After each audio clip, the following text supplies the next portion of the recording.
أعوذ بالله من الشيطان الرجيم. بسم الله الرحمن الرحيم. ألف لام ميم. غلبت الروم في أدنى الأرض وهم من بعد غلبهم سيغلبون في بضع سنين. لله الأمر من قبل ومن بعد ويومئذ يفرح المؤمنون بنصر الله ينصر من يشاء وهو العزيز الرحيم. وعد الله لا يخلف الله وعده ولكن أكثر الناس لا يعلمون ظاهرا من الحياة الدنيا وهم عن الآخرة هم غافلون. أولم يتفكروا في أنفسهم ما خلق الله السماوات والأرض وما بينهما إلا بالحق وأجل مسمى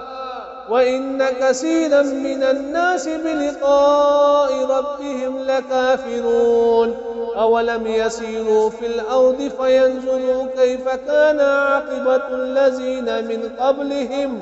كانوا أشد منهم قوة وآثاروا الأرض وعمروها أكثر مما عمروها وجاءتهم رسلهم بالبينات فما كان الله ليظلمهم ولكن كانوا أنفسهم يظلمون. ثم كان عاقبة الذين أساءوا السوء أن كذبوا بآيات الله وكانوا بها يستهزئون.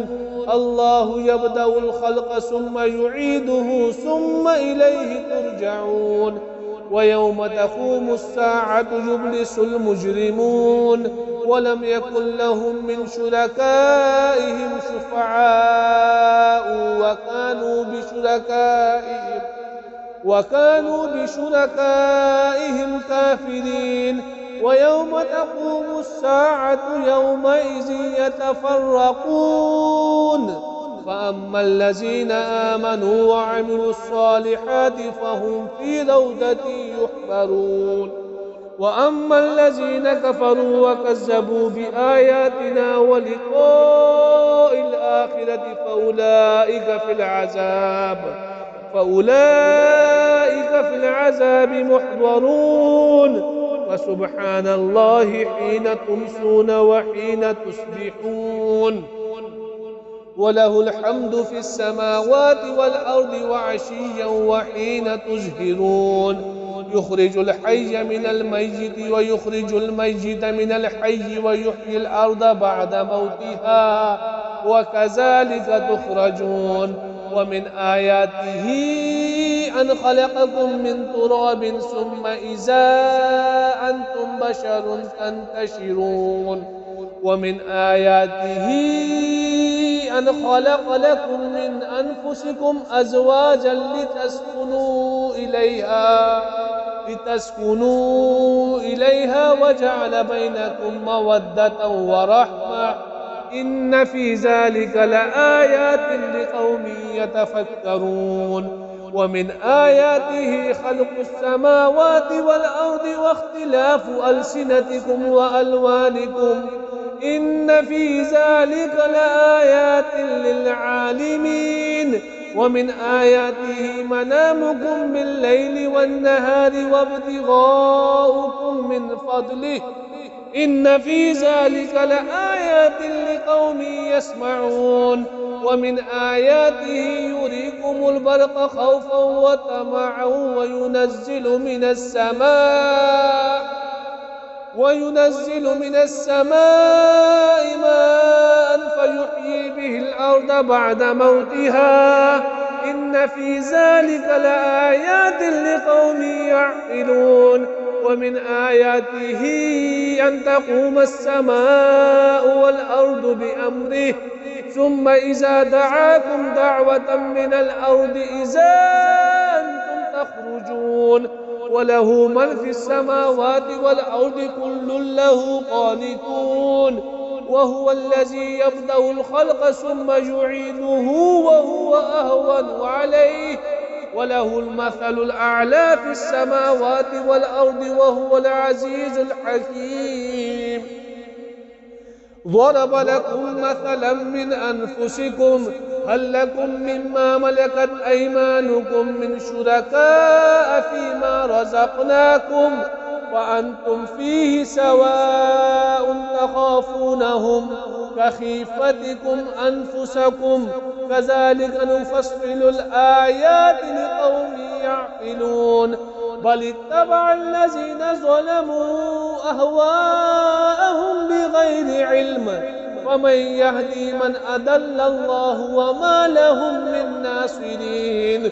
فاقم وجهك للدين حنيفا فطرة الله التي فطر الناس عليها لا تبديل لخلق الله ذلك الدين القيم ولكن أكثر الناس لا يعلمون منيبين إليه واتقوه وأقيموا الصلاة ولا تكونوا من المشركين من الذين فرقوا دينهم وكانوا شيعا كل حزب بما لديهم فرحون وإذا مس الناس ضر دعوا ربهم منيبين إليه ثم إذا أذاقهم منه رحمة إذا فريق منهم بربهم يشركون ليكفروا بما آتيناهم فتمتعوا فسوف تعلمون أم أنزلنا عليهم سلطانا فهو يتكلم بما كانوا به يشركون وإذا أذقنا الناس رحمة فرحوا بها وإن تصبهم سيئة بما قدمت أيديهم إذا هم يقنطون أولم يروا أن الله يبسط الرزق لمن يشاء ويقدر إن في ذلك لآيات لقوم يؤمنون فآت ذا القربى حقه والمسكين وابن السبيل ذلك خير للذين يريدون وجه الله وأولئك هم المفلحون وما آتيتم من ربا ليربو في أموال الناس فلا يربو عند الله وما آتيتم من زكاة تريدون وجه الله فأولئك هم المضعفون الله الذي خلقكم ثم رزقكم ثم يميتكم ثم يحييكم هل من شركائكم من يفعل من ذلكم من شيء سبحانه وتعالى عما يشركون ظهر الفساد في البر والبحر بما كسبت أيدي الناس ليذيقهم بعد الذي عملوا لعلهم يرجعون قل سيروا في الأرض فانظروا كيف كان عاقبة الذين من قبل كان أكثرهم مشركين فاقم وجهك للدين القيم من قبل أن يأتي يوم لا مرد له من الله يومئذ يصدعون من كفر فعليه كفره ومن عمل صالحا فلأنفسهم يمهدون ليجزي الذين آمنوا وعملوا الصالحات من فضله إنه لا يحب الكافرين ومن آياته أن يرسل الرياح مبشرات وليذيقكم من رحمته ولتجري الفلك بأمره ولتبتغوا من فضله ولعلكم تشكرون ولقد أرسلنا من قبلك رسلا إلى قومهم فجاءوهم بالبينات فانتقمنا من الذين أجرموا وكان حقا علينا نصر المؤمنين الله الذي يرسل الرياح فتثير سحابا فيبسطه في السماء كيف يشاء ويجعله كسفا فترى الودق يخرج من خلاله فإذا أصاب به من يشاء من عباده إذا هم يستبشرون وإن كانوا من قبل أن ينزل عليهم من قبله لمبلسين فانظر إلى آثار رحمة الله كيف يحيي الأرض بعد موتها إن ذلك لمحيي الموتى وهو على كل شيء قدير ولئن أرسلنا ريحا فرأوه مصفرا لظلوا من بعده يكفرون فإنك لا تسمع الموتى ولا تسمع الصم الدعاء إذا ولوا مدبرين وما أنت بهاد العمي عن ضلالتهم إن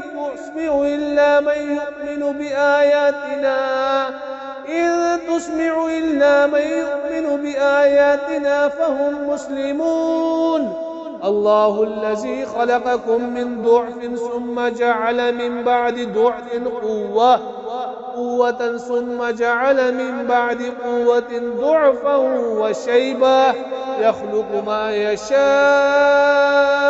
وهو العليم القدير ويوم تقوم الساعة يقسم المجرمون ما لبثوا غير ساعة كذلك كانوا يؤفكون وقال الذين أوتوا العلم والإيمان لقد لبثتم في كتاب الله إلى يوم البعث فهذا يوم البعث ولكنكم كنتم لا تعلمون فيومئذ لا ينفع الذين ظلموا معذرتهم ولا هم يستعتبون ولقد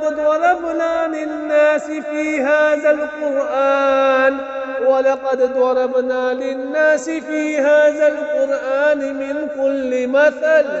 ولئن جئتهم بآية ليقولن الذين كفروا إن أنتم إلا مبطلون كذلك يطبع الله على قلوب الذين لا يعلمون فاصبر إن وعد الله حق ولا يستخفنك الذين لا يوقنون